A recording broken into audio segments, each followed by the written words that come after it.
What's up, YouTube? It is your boy JB, and I am here today with the review for Life After Lockup. This is season 3. This is episode 22.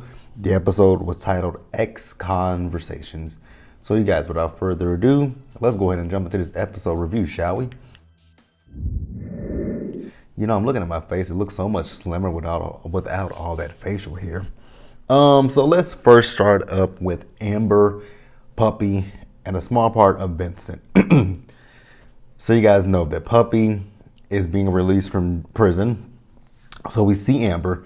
So Amber went to the prison to pick Puppy up. So they're letting the inmates out, and Amber notices, hey, there's no Puppy. What's going on here?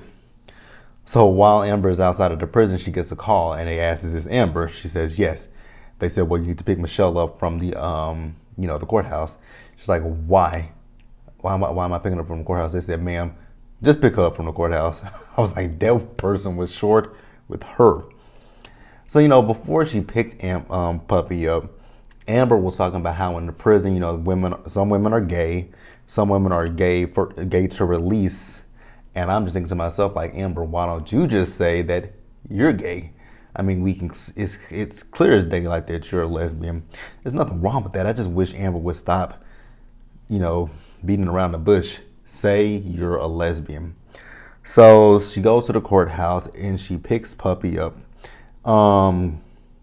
We also find out that with Puppy's gonna be on parole for 20 years as well, just like with Amber. I'm like, fuck, 20 years on parole?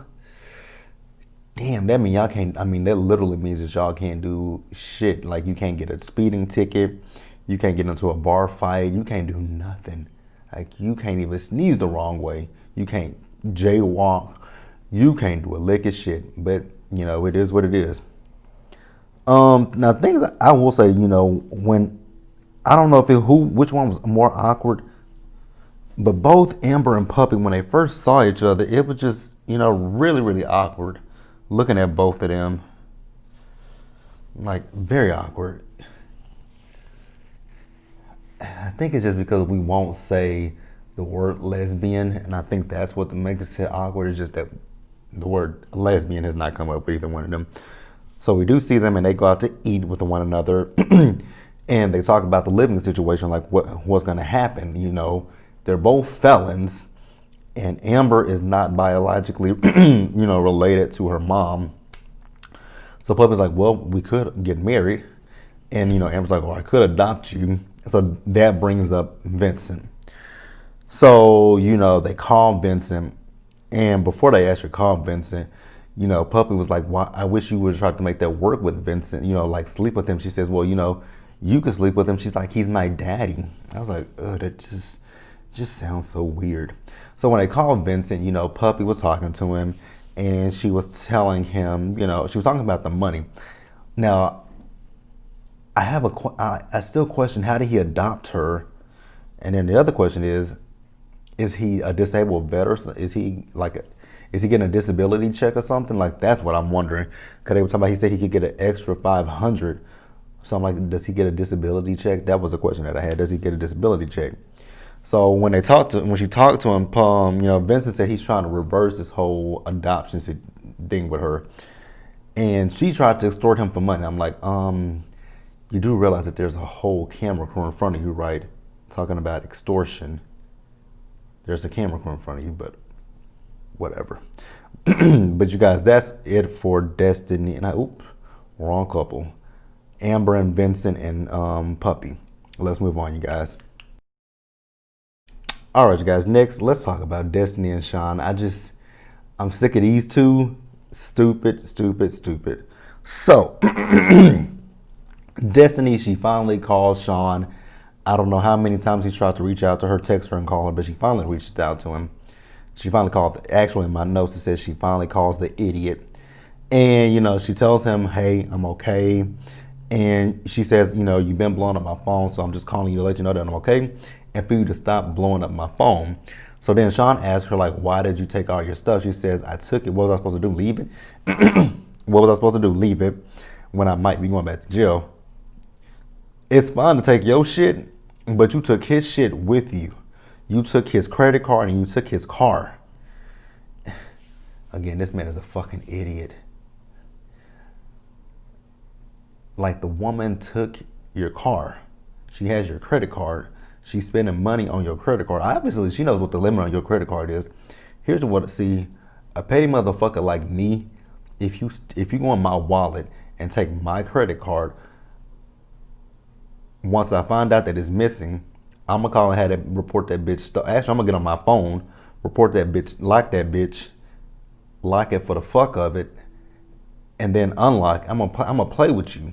I'm gonna lock it. Then when you think maybe I'm gonna lock it. Actually, I'm not even gonna unlock it. I'm gonna lock that hole. Then I'm gonna report that bitch stolen and I'm gonna let you make a few purchases. Think you got me.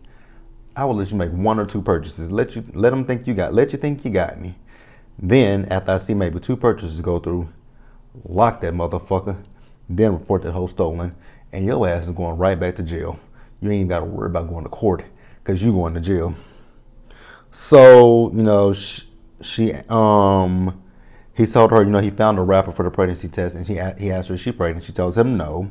So then he asked her, well, where are you? She says she didn't want to tell him that. I'm just like, again, you have this man's car and you have his credit card. He can track you. I mean, it's easy to track you now. You do realize that, right? You do realize it's really easy to track you. Like, I know, like with my car that I have, if someone were to take my car, there's a feature in my car where I can turn it on. I guess the thing is already on. I've never used it, but it's a feature in my car that if it move, if I report it stolen or something, they can actually track my car down where it is and tell me. So I'm pretty sure his car has that as well. I think it's a feature when I bought my car. I took it, didn't really want it, but then I thought about it, I kept it. I'm like, shit, I'm already paying for it. Why not keep the shit? Don't use it. Actually, it's an app that I can use, and I never even downloaded the app. Because my car is always, well, knock on wood, my car is always here. But yeah, there's ways he can find you. So, mind you, she's being rude as fuck to him, but then she asked him for some money.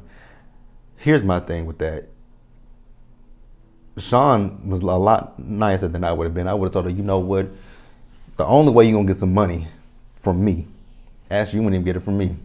Your best and easiest way to get some money, go rob a bank. That's the only way you're going to be able to get some money, is if you go rob a bank, borrow it from somebody. I don't care how you get it, but it ain't coming out of my pocket, my wallet. But again, she has his fucking credit card. He's an idiot. So we see Destiny. She has, now, mind you, talking about his credit card. She has his credit card, and she's ordering a pizza, and then one of her friends come over, and she's telling her friend about Sean. Destiny is a hypocrite. Like, she's talking about Sean and him lying to her, but you lying to him too. Did you ever tell him about the girl that you tried to pick up at the furniture store?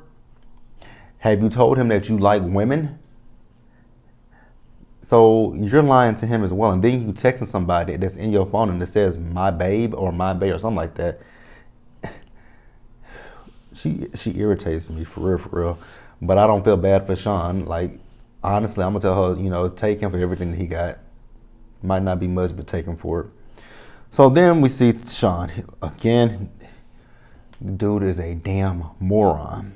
So he's, he got a notification from his bank about, the card that was used by Destiny, asking him if he made the purchase for a pizza. He calls the pizza place. The guy didn't want to give him any information, even after the man just sat there and told you. I mean, I guess I get it. I guess I do get it. But even still, the man said he couldn't give no information. Then when he gave him the address, he said, well, that's all that I can give you. You gave him more than enough. So Sean's dumbass is getting ready to go out to Redding, California, to try to find Destiny. Let's move on, because he is an idiot. But moving on. All right, you guys, let's move over to Andrea and Lamar. So we see Andrea and her kids, and they are going to go swimming. I'm thinking they're maybe going to a swimming pool, but nope. They're going to a house that she is trying to sell. And I was with Tennyson, is this legal? Isn't that trespassing? She said nobody's gonna know. Yeah, nobody's gonna know but the camera crew that's right with you. Whatever. You know, the whole time looking at Andrea in both of these scenes with her, I could not stop looking at that trash ass weave. It's terrible. I ain't no weaveologist or nothing like that, but I do know when I see some badass hair, and I don't mean bad as in good, I mean bad as in the actual meaning, bad, horrible, horrendous, atrocious. The issue with Andrea's weave is it's thin as hell, number one, and then like if you guys ever look on this, shit, the camera always pans in on the side of her hair. Like if you just look at that part, she got that part that goes right here, and then if you look right here, it's all bald. I know I was watching Nikki Star's live last night, and she was talking about the fact that you can see a track. Nah, that's not a track. That is a bald spot in Andrea's hair. I don't know if her hair is thinning or what. Like you can always see the difference between Andrea in her scenes and Andrea when she's just talking to the producers. Because when she's talking to the producers, her weave, I think it's actually a wig that with the producers. I think she's wearing a wig, and it looks better. She needs to stick with that and let whoever. Yeah, whatever. So you guys know she's been on this whole thing with Tennyson about going on this mission. So she told Tennyson, instead of you just going on the mission, how about we make it a family mission and we, visit Ghana? And I was like, oh, wait, so you're from Africa? Did not really know that. Didn't know that she was from Africa. So then that just makes me question a lot about her. If you're from Africa, how in the hell did you get involved with the Mormon church? I'm still stuck on how she got involved with the Mormon church.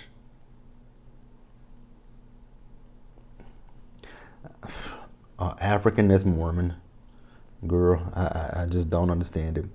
So while they're talking about this family trip, Priscilla, she spills the tea, she spills the beans. She's like, well, will Shantae be coming?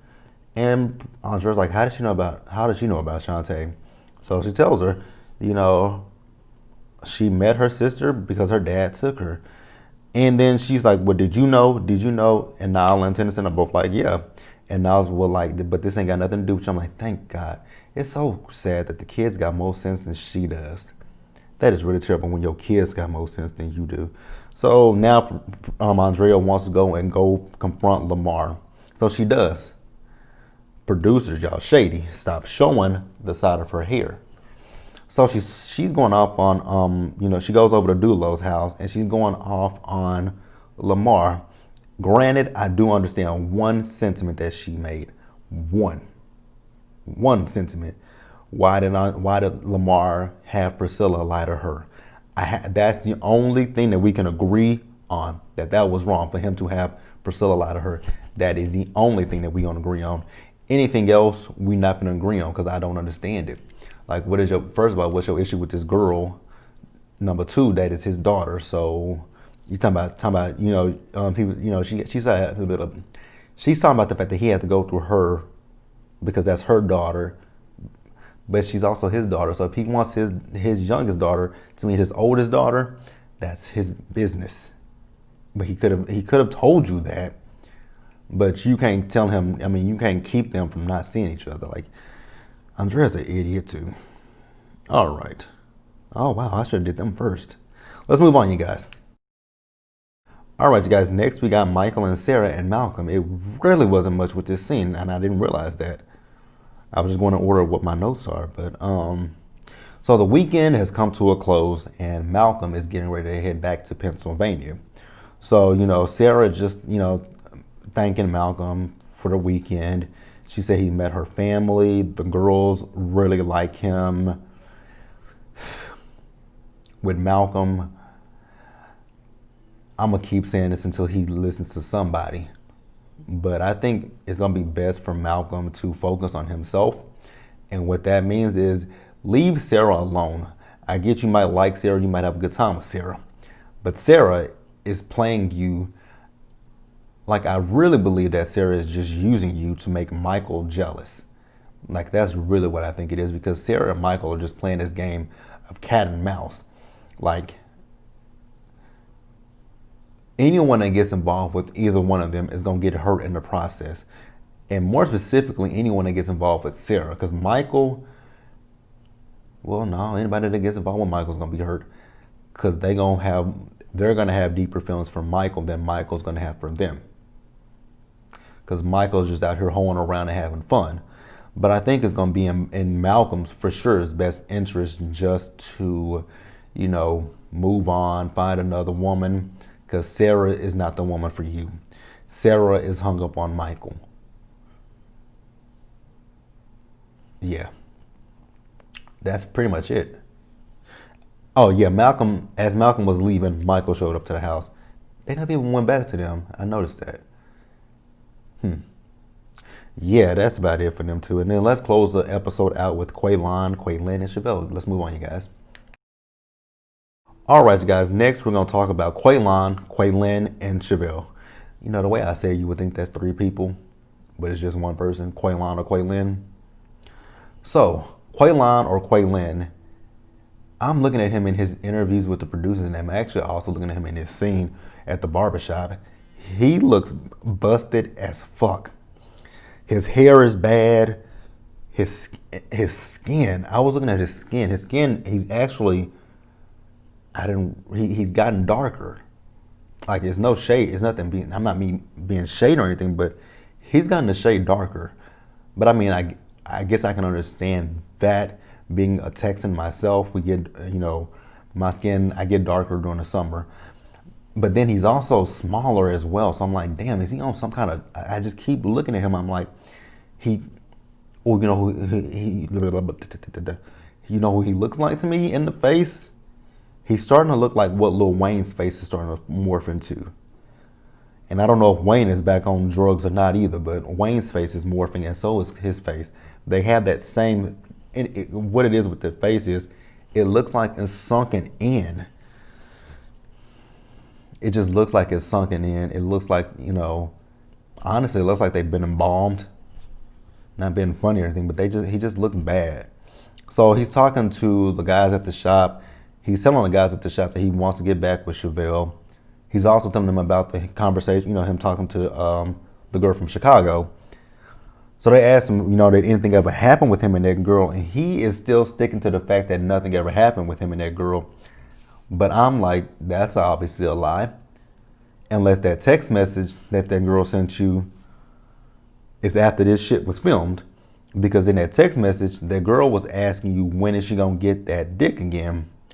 So I think you're lying. So then we see Chevelle and all of her gums. And I'm just looking at her gums. Her gums are, the color of her gums, her gums are white. I've never saw anybody with white gums in my life. I've never saw somebody with white gums in my life. She might want to go to a dentist and get that checked out because her gums. But yeah, Chevelle and her gums are on the phone with her friend named Jay. So they've known each other since high school. They've never been able to date each other because either he was in a relationship or she would be in a relationship. So they talking, and again, when she's on the phone with Jay, you can just see all her gums. I mean, she just, you could just see the girl's gums. So Jay says, okay, how about we go out on a date? So they go out on a date. So when I was on this date with Chevelle and her gums and Jay, I could still see all them gums because she was smiling. But the thing that I noticed the most was her makeup was, it was not good. It was not good. And then them braids that she had, those braids, I just couldn't get over those braids. Those braids, they needed to be touched up just a little bit. Now, on the date was a little bit, excuse me, y'all. That ain't COVID either. Now, on the date, it was awkward from what I was seeing. She said, he was making eye contact, but I'm like, that was just weird. Especially when he put that spoon up to her mouth for her to eat, and then she did the same thing to him. I'm like, is that the spoon that y'all both been eating off of? Yeah, I'm not gonna eat off no spoon that you've been eating off of. If you got a clean one, motherfucker just got hiccups. If you got a clean one, maybe. Now, the thing that I had an issue with was Chevelle at the table. Who taught you table etiquette when it comes to eating? Damn it, I burped too. Excuse me, y'all. Not trying to do that. So, the table etiquette, she had that piece of steak in her hand, and then she put it in her mouth and started eating. I'm like, that is nasty. Did your mama never teach you not to eat, not to be at the table and talk with your mouth full? Like, if you're gonna talk to somebody, if you have a napkin, put the napkin over your mouth, or put your hand over your mouth, and you can, you can be like, you can do this and still chew your food, and they don't have to see what you. Oh God, I can't stand people. That's my biggest pet peeve: is talking with your mouth full or chewing with your mouth open. Don't. Ugh. But yep, that's pretty much it for the episode, you guys. So we'll be off for 2 weeks, and we'll be back for New Year's Eve. Let me know what you guys thought about the episode. Be sure to leave your comments in the comment section below. Subscribe to the channel and hit that bell notification button so you guys are aware of when I drop anything else. And also, you guys, share this video. Share, like, comment, and subscribe. Share, and do me another favor, you guys. Stay safe. Take care of yourselves. Wash your hands. Wear your mask, and socially distance. And I will see you guys in the next one.